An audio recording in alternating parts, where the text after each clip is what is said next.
Alright, so when you are simplifying, you are going to follow those same base properties. So the same base properties you've seen in Algebra 1, and then we saw it this year in Chapter 6, okay, in 6.3. So when you have the same base and you are multiplying, what do you do with the exponents? Yep, you add your exponents. Okay, so your exponents are 4 and 3 and 1. So if you don't see it, it's a 1. Okay, so that would be 8. So your final answer is e to the 8th. So you keep the base. Just like if this was an a, right? It's exactly like that. Now this is the one that I've noticed that people tend to make the most mistakes on, is when you have a power and then you have two terms inside of the parentheses. You have to distribute the exponent. You have to distribute the exponent. There are two terms here, the -6 and the e to the 2x, right? They're separated by multiplication, but you just don't see the multiplication sign because they're right next to each other. But you have to do -6 to the second times e to the 2x to the second. You have to do both of those. -6 squared is 36. 2x times 2 is 4x. So your final answer is 36e to the power of 4x. Okay, a common mistake I'm seeing people make is they put -6 there and they only apply it to the exponent. So if you have two terms, you have to make sure you distribute it to both. Okay, now for C, you have numerical values and you have e's with exponents. If you need to, you can always think of the number separately, 60 over 12, and then you have e to the 1/6 over e to the 1/2. Do you guys know what 60 divided by 12 is right away? Okay, and then if you don't know it's 5 right away, that's okay. You can just reduce it. If you're not sure that that's 5, what number do you know for sure goes into both of those? I would say, yeah, 2 definitely. I would say even 6 you guys would be able to get, right? Because 6 goes into 60 10 times, goes in here twice. And you know 10 divided by 2 is 5. Okay, so if you're worried like, oh, I don't know all my multiplication facts up through 12, that's okay, right? There are other ways that you can get there without your calculator. And then when you're dividing, what do you do with the exponents? Subtract them. So this is going to be e to the power of 1/6 minus 1/2. But if you're going to subtract fractions, what do you have to have? Same denominator. So 1/6 minus 1/2 is going to be 1/6 minus, how do I change this? 3/6. Yep, so multiply top and the bottom by 3. 1 minus 3 is -2. So -2 over 6 is -1/3. So I have 5e to the -1/3. Now this part's a little tricky, so I'm going to help you with that. So remember, we don't want any negative exponents. So how do you change a negative exponent into a positive? You make it a fraction, so you put it over 1. Here's the tricky part. 5, what's the exponent on 5? 1. So that does not have a negative exponent. So this is 5 times 1 over e to the 1/3. Okay, and then it would be 5 over e to the 1/3. And you could leave it just like that. I'm going to let you leave it like that. I'm not going to make you rationalize. But you could if you wanted to. Okay, but no negative exponents there. Okay? And again, the 5 goes on top because it is not to the -1/3 power. So 5 times 1 is 5. This is the only thing in the denominator here. Okay, so you are going to need your calculator from this point forward. We're going to do some continuously compounded interest. If you remember from, not yesterday, but the day before, we did compound interest, but we did compounded monthly or compounded quarterly. This is continuously compounded interest. So if you compounded something monthly, it would be 12 times a year. If you're continuously compounding the interest, that means you are compounding it at every instant. It's constantly being compounded, which honestly is better for you, as long as the rates are the same. So the formula is A equals PE to the RT. Okay, so yeah, people usually call it PERT. And the P is still the principal.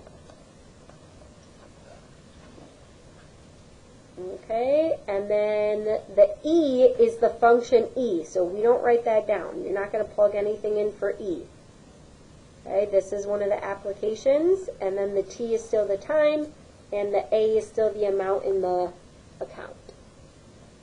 Okay, so LaToya invested $500 in an account that grows continuously at an annual rate of 5.25%. So if she's investing this much, this is the principal value, and then we need to keep writing our rate as a decimal. So when you're writing your rate as a decimal, are you guys physically doing the move yourself?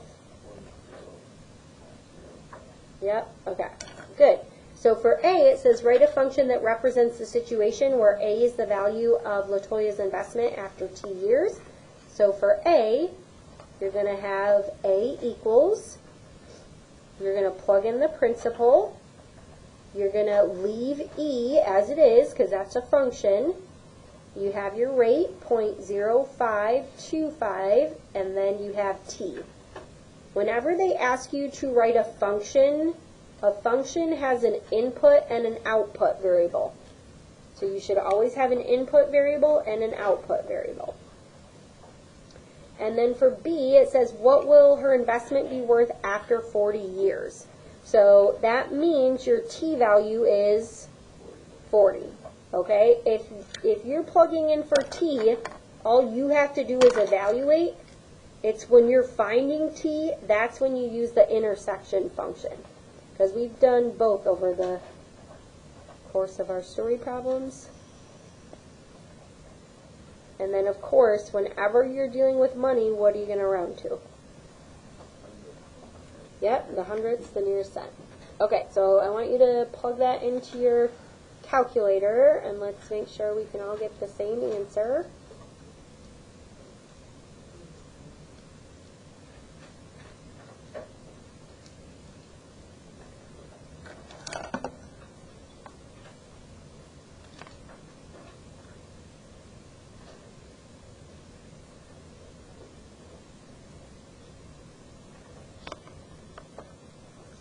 Alright, we got some juice in here. JF.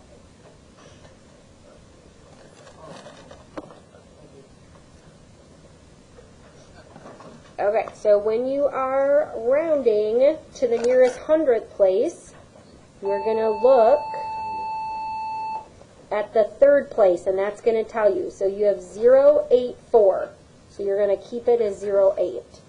Okay, if it was anything more than 4, you would round that up.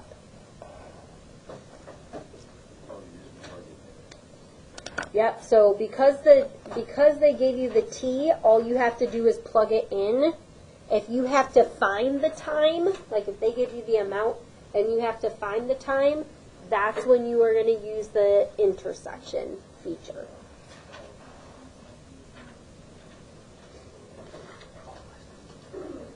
Okay, and then we're going to do some graphing now, so you're definitely going to want that. Graphing calculator. We're going to graph each function and then determine the domain and range. Okay, so just like before, when you're doing this, okay, you need to make a table with 5 values. You can use your graphing calculator for that. Okay, you just have to write down your 5 values. And remember, we are going to have decimals with these. Okay, so when you're making a table with 5 values for these, I'm going to show you how you can find the center of your graph quickly. So to find the center of the graph, we're going to use this rule. So to find the center of your graph,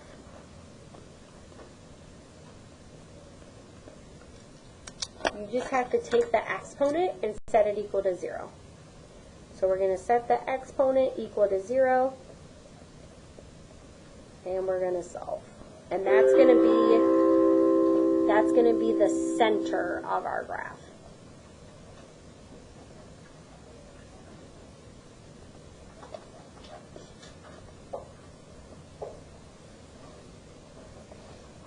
All right, so our exponent here is what?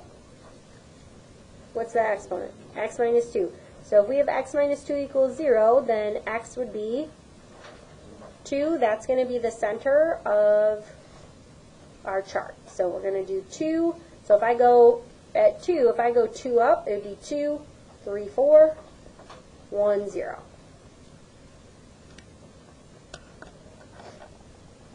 Okay, so whatever this is, that's going to be your center.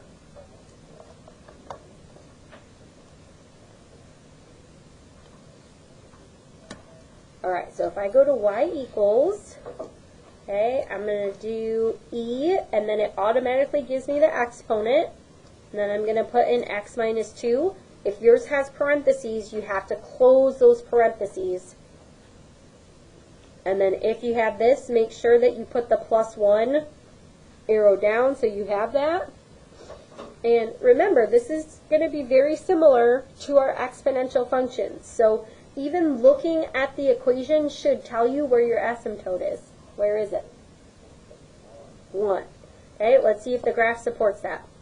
Oh, and then if your graph isn't at the standard window, just you can go to zoom, hit zoom 6, it will give you that standard window. So you can see the shape of your graph. Okay, and then we can go to our table. Okay, so at 0, we have 1.14 when we round. And we have 1.37 when we round. At 2, we're at 2. 3.72. And 8.39. Okay, so you're going to be making your graphs on graph paper. So when you're doing this, you just have to go ahead and look at what your scale is. So this is from 0 to 4. I have to go from 1 to 8. Okay, so you're going to be making your own graph.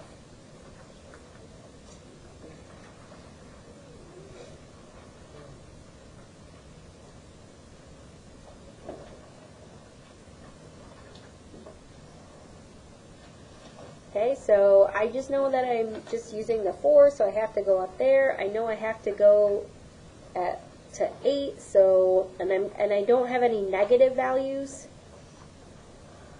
So when I'm making this, I'm keeping that in mind. Right? So you guys are making these on your graph sheets.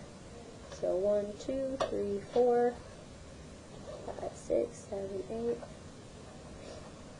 Okay, so you have to plot specific points when you're doing this, okay?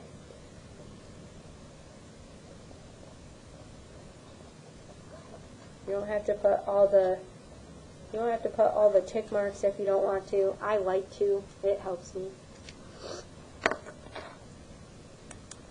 Okay, and then I would also put in your asymptote right away. So you know that if it's 1, that you have that should be a dashed line. I would definitely practice putting that in. It will be something that you have to put in on your test. So you have the y equals 1, and then just like before, your domain is going to be all real numbers. And then we'll do our range. So at 0, I'm at 1.14.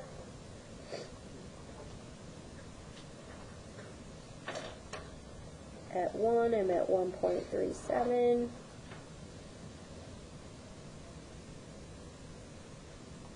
I'm at 2.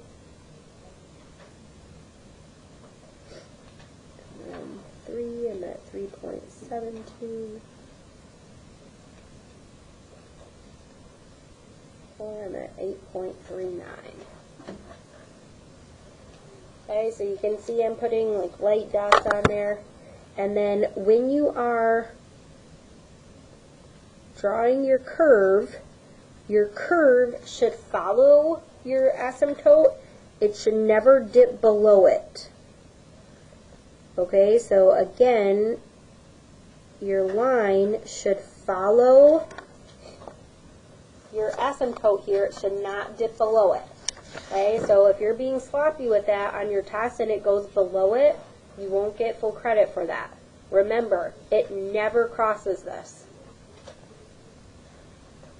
And your range should reinforce that. So your range is y such that, and then are all the points above or below this? Above, so it'll be greater than, and then what are they above? 1.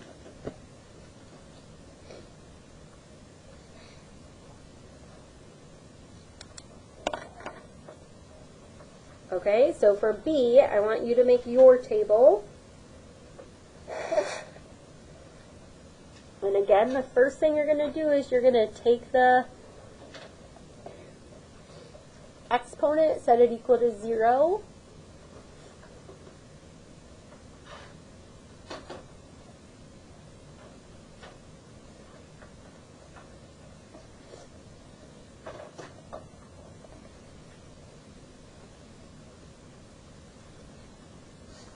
Okay, so what is your exponent for this one?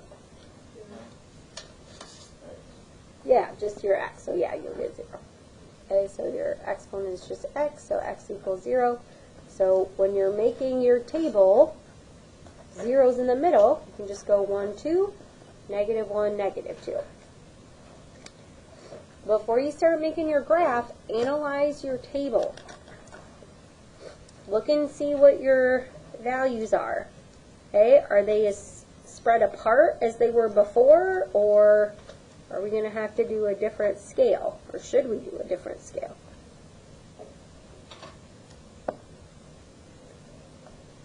So we can see that it is going down from left to right. Okay, when we go to the table, at negative 2, we have 1.86, 1.63, 1, negative 0.72, negative 5.39. So let's look at these. For this one, I went from 1 to 8. But here I'm going from almost 2 to negative 5. So these are closer together. And see how I have like the negative 0.72 here? Right? The 1.63. Maybe instead of going by ones, I could go by halves on the y. And that would give me a better picture. Okay, and then I have to go in the negative realm, right? So, and then I have negative 2, so if I did negative 5, negative 4, negative 3, negative 2, negative 1, 0, then I'd have 1, 2,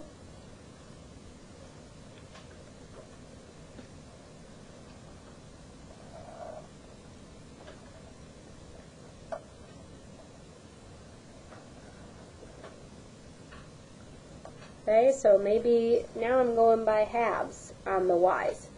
Whatever you go by on the y's, do you have to use the same scale on the x's?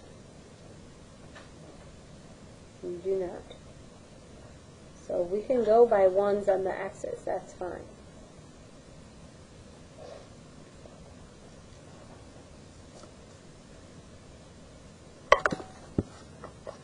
Okay, and again, be thinking about your domain, your range, what your asymptote is. Okay, and remember, the asymptote is the line the graph approaches. So it's getting closer and closer to what value here?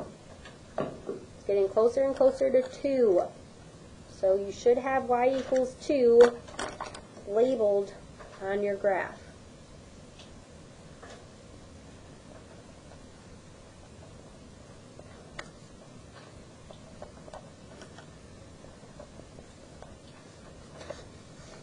Alright, and then let's put in our points. So I'm at -2, 1.86, so this is 1.5. At -1, 1.63. At 0, I'm at 1. At 1, I'm at -0.72, so this is -0.5, so that would be about halfway between there. And at 2, I'm at -5.39. So again, when you're doing this part, you can see how I even just turned my paper so that I can follow this. So that I can get the first part of this line up close here. And then this is just going to curve down. Put your arrow on both ends. And then what's your domain? What's your range? All the numbers and y such that less than. Yep, so now you have to flip it because it's below. It'll be less than 2. Okay, great. All right, the last thing we're going to do is we're going to solve with the graphing calculator. We actually did something very similar to this in 5.1. The only difference is now we have the value of e. So when you're using the graphing calculator, it says to round to the nearest hundredths place if you need to. You're going to write a system of equations. You're going to graph that system on the calculator, and then you're going to find the intersection. When you are solving and you find the intersection, you guys know what variable you're going to be finding? Whenever you're solving a system, or solving an equation, what are you normally solving for? X. Okay, so find the intersection. You're going to look at your x value. Find what x is equal to. Alright, so if you're writing a system of equations, it's just the left side and the right side. Okay, so this is going to be your first equation, y1 equals -6. This is going to be your second equation.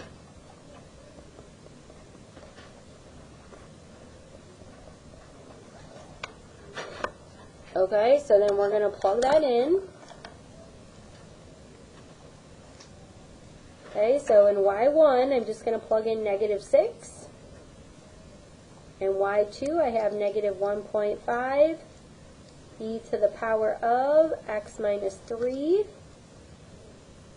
Okay, and then I can always graph it from there and see if I can see the intersection, and then I can make adjustments if needed. So can I see where they cross here?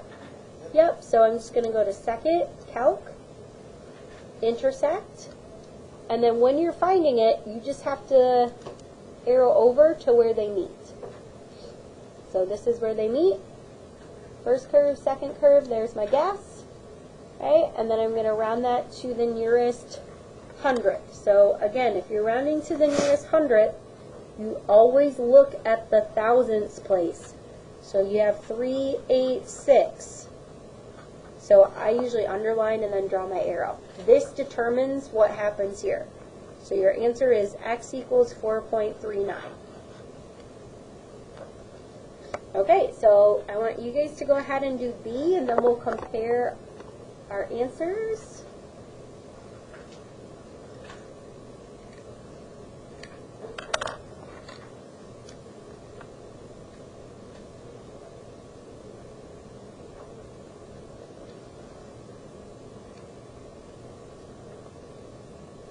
And it really doesn't matter which one is y1 and which one is y2, just as long as you have your system.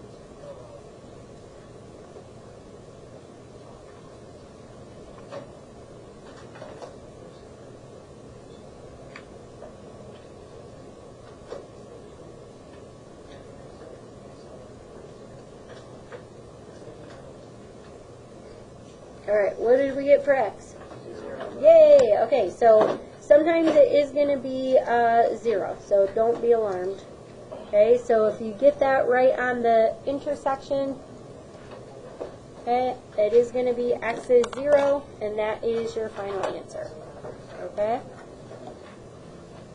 Alright, so for these problems here, you don't have to show any work for example 4. But for examples that you're graphing, that's where you have to make your table. Okay, and if I see anything that just looks like this and this, please do not expect 100%. That's trash. This is beautiful.